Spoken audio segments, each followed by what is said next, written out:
I wanted to ask you, there's quite an array of health effects as a result of exposure to EMF. Some of them scientifically proven, some subjectively experienced and felt. And I'm going to maybe just run, and I'm also going to just look at my notes. I just want to run it through a few of these. And if you can maybe just briefly comment about that.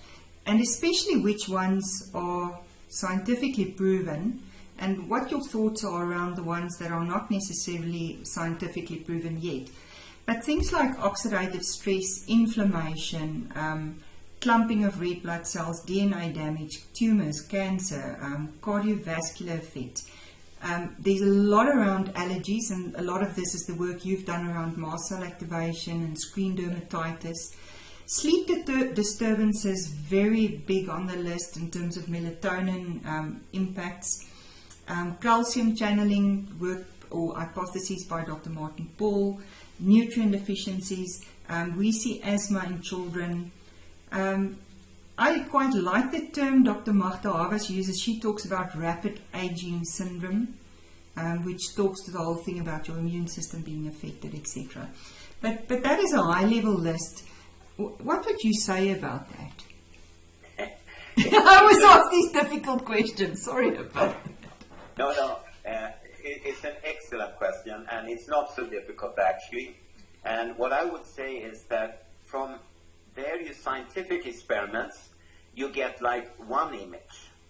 You put on your scientific glasses, you see one type of real world with different outcomes, and where some of the effects you mentioned are highly proven and some still lack further investigation.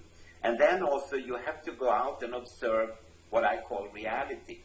And in reality, you have, as you know, dramatic loss of, for instance, sperm cell counts and sperm cell motility and quality.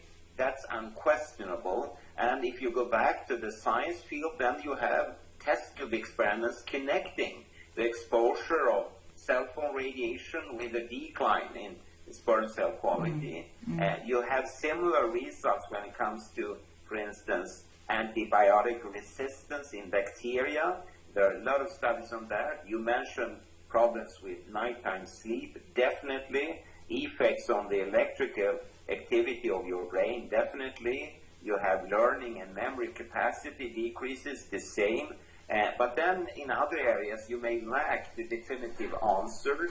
And for me, it doesn't matter when I meet an electro-hypersensitive person.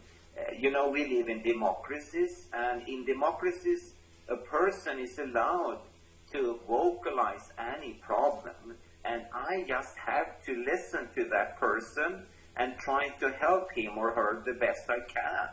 And of course, sometimes you fail, and if you're just open about it, you have to be honest and say, I hear you, I listen to you, but I cannot do anything about that specific subjective symptom, for instance. Whereas for others, you may have a lot of things to offer, and you should do it. And it's really up to you as a, should we say, service provider, and to help the person.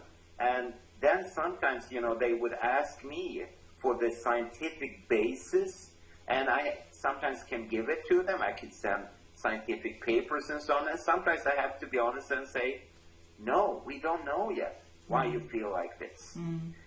So there's work to be done. And again, I mentioned the fundraiser call before, I mentioned it again. We have some of these projects aiming exactly at different symptoms. And then, not to be forgotten, when we did, what should we call it, symptomatology investigation of electro-hypersensitive persons, the only symptom that 100% of those EHS persons presented was tinnitus, a ringing sensation in the ear, sound in your ear, and that was 100%. Everyone reported it. And again, as you know, and it has been a lot of debate the last 10, 15 years here in Sweden, that more and more people that classify themselves as normal, healthy people, they still experience tinnitus. So that could be a side effect of the use of all these gadgets, or maybe not. We need more investigations there. And so it's fascinating how much you learn, actually. And I could keep on talking about this because there are a lot of animal studies pointing to that electromagnetic fields may not be so good for your hearing, for instance.